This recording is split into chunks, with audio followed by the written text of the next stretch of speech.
नमस्कार, आप देख रहे हैं मध्य प्रदेश का number 1 news channel Indian study helper.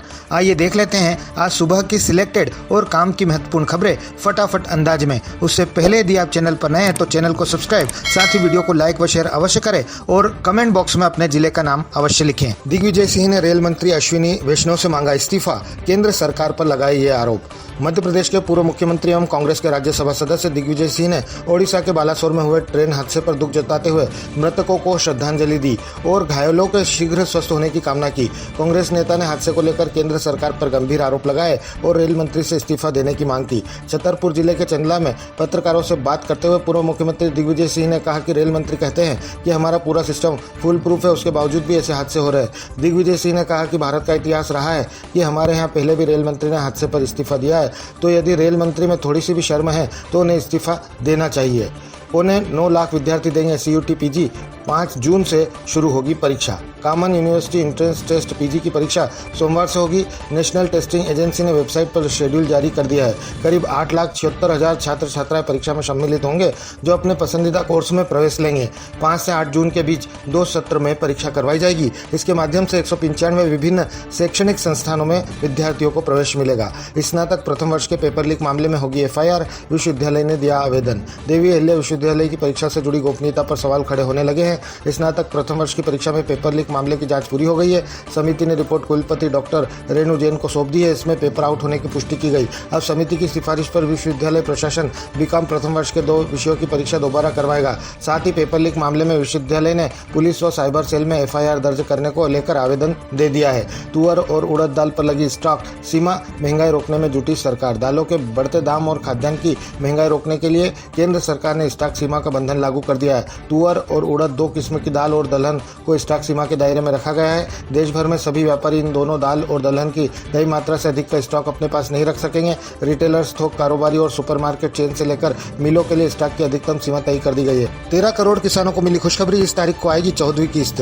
PM किसान सम्मान निधि योजना से जुड़े किसानों को अब इंतजार अब लगभग खत्म होने वाला है, क्योंकि मोदी सरकार जल्द ही अगली यानी 14वीं किस्त के 2,000 रुपए ट्रांसफर करने जा रही है। किस्त का पैसा भेजने की चर्चा तेजी से चल रही है। अगर ऐसा होता है तो फिर यह खबर किसानों के लिए किसी बड़ी राहत से कम नहीं होगी। केंद्र की मोदी सरकार PM किसान सम्मान निधि योजना के तहत लोगों के अकाउंट में 2,000 रुपए की 13वीं किस्त ट्रांसफर कर चुके हैं।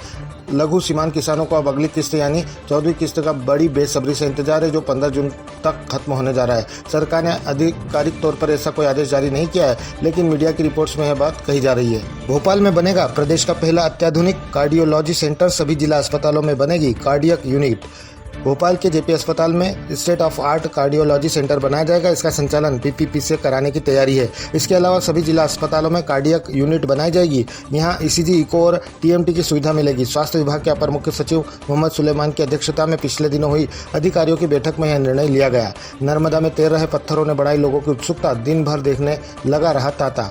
नर्मदा तट गोरीघाट के पास स्थित जिलहरी घाट में शनिवार की सुबह एक अजीबोगरीब नज़ारा देखने में आया। यह लोगों ने पत्थरों के ऐसे टुकड़े देखे जो वजनी होने के बावजूद पानी में तैरते रहे। जैसे ही यह जानकारी लोगों को लगी, मौके पर तमाशबीनों का हुजूम जमा हो गया। इसके बाद जिनको भी हाथों ये पत्थर लगे वो पत्थरों को लेकर अपने अपने घरों को चले गए। इसके बावजूद उत्सुक लोगों का दिन भर यहाँ आना जाना लगा रहा। उज्जैन के महाकाल लोक में मूर्तियों के गिरने की जाँच करने पहुंची लोकायुक्त टीम। उज्जैन में महाकाल लोक में तेज आंधी से मूर्तियों के गिरने और टूटने की जाँच कराने के लिए भोपाल से लोकायुक्त की तकनीकी टीम यहाँ पहुंची। यहाँ टीम ने उन सभी स्थानों पर जांच की जहां से मूर्तियां गिरी थी। इसी के साथ मूर्तियों की जांच भी की जा रही है।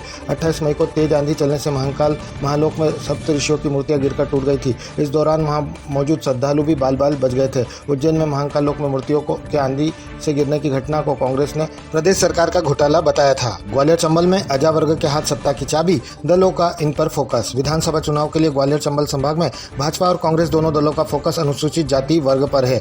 ग्वालियर चंबल संभाग में अजा वर्ग की 7 सीटें हैं। दोनों दल इन सीटों पर जीत दर्ज करने निशाना साध रहे हैं। वर्ष 2018 के चुनाव में इनमें 6 सीटें भाजपा से फिसल गई थी। भाजपा ने पूर्व मंत्री लाल सिंह आर्य को अजा मोर्चा का राष्ट्रीय अध्यक्ष बनाया है। कांग्रेस ने अजा वर्ग के बड़े चेहरे फूल सिंह बरैया को मैदान में उतारा है। ग्वालियर चंबल में अजा वर्ग के हाथों में सत्ता की चाबी मानी जाती है। अब दोनों ही दल अजा वर्ग के जरिए सत्ता का रास्ता तय करने अपने अपने तर्क से तीर चला रहे हैं। हज यात्रियों के इस्तकबाल के लिए इंदौर में तैयार है हज हाउस। हज यात्रियों के स्वागत के लिए सदर बाजार स्थित हज हाउस तैयार है। 4 जून को पहली फ्लाइट से से जाने वाले 140 हज यात्रियों की आमद का सिलसिला शनिवार से शुरू हो जाएगा। जिला हज कमेटी व इंतजामिया कमेटी की महत्वपूर्ण बैठक भी शुक्रवार को हुई, जिसमें पदाधिकारियों ने तैयारियों का जायजा लिया। जिला हज कमेटी के अध्यक्ष राशिद शेख ने बताया कि राज्य हज कमेटी के चेयरमैन रफत वारसी की निगरानी में प्रदेश भर के हज यात्रियों के लिए बेहतर सुविधाओं के प्रबंध किए गए हैं। हज यात्रियों के ठहरने, खाने पीने, स्वास्थ्य और पीने का ठंडा पानी व अन्य जरूरतों की समय पर व्यवस्था सुनिश्चित की गई है। कूलर, पंखे सहित अन्य व्यवस्थाएं की गई है। रिटायरमेंट के 6 साल बाद मिला विभाग के सर्वोच्च पद पर प्रमोशन। मध्य प्रदेश के अशोकनगर जिले के भरौली जैसे छोटे गांव के निवासी और अशोकनगर एवं गुना में पीडब्ल्यूडी में एसडीओ एवं कार्यपालय यंत्री के पद पर रहे नरेंद्र सिंह रघुवंशी अधीक्षण यंत्री के पद से रिटायर होने के 6 साल बाद अपने ही विभाग के प्रमुख अभियंता पद पर पदोन्नत किए गए हैं। दरअसल 2007 से पदोन्नति की पात्रता रखते हुए भी उन्हें पदोन्नत नहीं किया गया था, जबकि शासन ने समान कारण एवं मापदंड होते हुए भी अन्य अधिकारियों को पदोन्नत कर दिया था। शासन की मनमानी एवं पक्षपातपूर्ण कार्यवाही के खिलाफ लंबी कानूनी लड़ाई लड़ने के बाद आखिर उन्हें उनकी योग्यता के हिसाब से पीडब्ल्यूडी में इंजीनियरिंग के सबसे बड़े पद से रिटायरमेंट के आदेश जारी किए गए। साथ ही इस दौरान बीच में एक प्रमोशन भी दिया गया। करीब 12 साल की लंबी कानूनी लड़ाई के बाद रघुवंशी ने अपने हक को पाया है। पूर्व मुख्यमंत्री दिग्विजय सिंह ने कहा, हमारी सरकार बनी तो रिटायर्ड कर्मचारियों को मिलेगी पुरानी पेंशन। शुक्रवार सुबह मीडिया से बातचीत करते हुए पूर्व मुख्यमंत्री दिग्विजय सिंह ने भारतीय जनता पार्टी की सरकार और मुख्यमंत्री पर जमकर हमला बोला। उन्होंने कहा कि कांग्रेस सरकार आने पर जिन किसानों का कर्ज रह गया था वह माफ किया जाएगा। 100 यूनिट तक बिजली फ्री रहेगी और 200 यूनिट बिजली पर आधा बिल लगेगा। उन्होंने सरकारी अधिकारियों और कर्मचारियों के सेवानिवृत्त होने पर ओल्ड पेंशन स्कीम का लाभ दिए जाने की भी बात कही। इस दौरान सिंह ने महाकाल लोक की मूर्तियों के हवा में खंडित हो जाने पर इससे गंभीर भ्रष्टाचार बताया। महिला विधायक नहीं चाहती एमपी में स्पष्ट बहुमत की सरकार। चुनावी राज्य मध्य प्रदेश में 6 महीने बाद होने वाले विधानसभा चुनाव में स्पष्ट बहुमत से सत्ता में आने के लिए दोनों ही प्रमुख दल बीजेपी और कांग्रेस एड़ी चोटी का जोर लगा रहे हैं। हालांकि मध्य प्रदेश की एक महिला विधायक राज्य में स्पष्ट बहुमत की सरकार नहीं चाहती। प्रदेश में बहुमत की सरकार न आए, इसके लिए उन्होंने परमात्मा से प्रार्थना की है। महिला विधायक का मानना है कि बहुमत न आने पर ही उनकी पूछ परख बढ़ेगी। हैरान करने वाली ये बात कही है पथरिया से रमाबाई सिंह परिहार ने। उन्होंने मध्य प्रदेश में बहुमत की सरकार न बनने की इच्छा जताई है।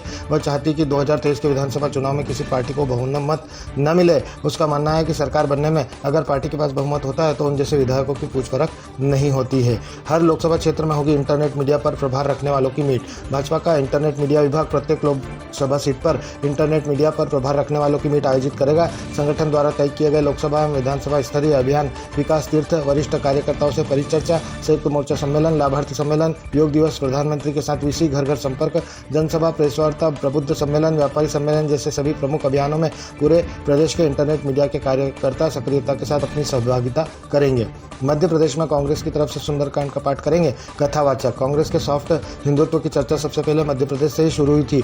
बजरंग बली की आराधना और हनुमान चालीसा का पाठ प्रदेश कांग्रेस अध्यक्ष कमलनाथ कराते हैं। अब विधानसभा चुनाव से पहले कांग्रेस की तरफ से ख्यात कथावाचक विधानसभा क्षेत्रों में सुंदरकांड का पाठ करेंगे। प्रदेश कांग्रेस कमेटी ने पहली बार प्रदेश में धर्म उत्सव प्रकोष्ठ का गठन किया, जिसमें साधु संतों और कथावाचकों को प्रकोष्ठ का पदाधिकारी बनाया गया है। इसके बैनर तले धार्मिक अनुष्ठान कराए जाएंगे। इनमें सिर्फ धर्म की बात होगी। एमपी में बच्चियों को हिजाब पहनाने वाले स्कूल की मान्यता हुई निरस्त। लोक शिक्षण कार्यालय से जारी हुआ आदेश। मध्य प्रदेश में दमोह में एक प्राइवेट स्कूल पर हिंदू छात्राओं को हिजाब पहनाने पर मजबूर करने वाले स्कूल के खिलाफ बड़ी कार्रवाई हुई। आज तक पर खबर दिखा जाने के बाद शिवराज सरकार ने इस स्कूल की मान्यता रद्द कर दी थी। राज्य सरकार ने दमोह के गंगा जमुना उच्चतर माध्यमिक विद्यालय पर यह कार्रवाई की। स्कूल पर मान्यता नियमों का उल्लंघन करने के बाद ये एक्शन लिया गया। एमपी में सरकारी शिक्षकों की छुट्टी निरस्त। राज्य शिक्षा केंद्र से जारी हुआ आदेश।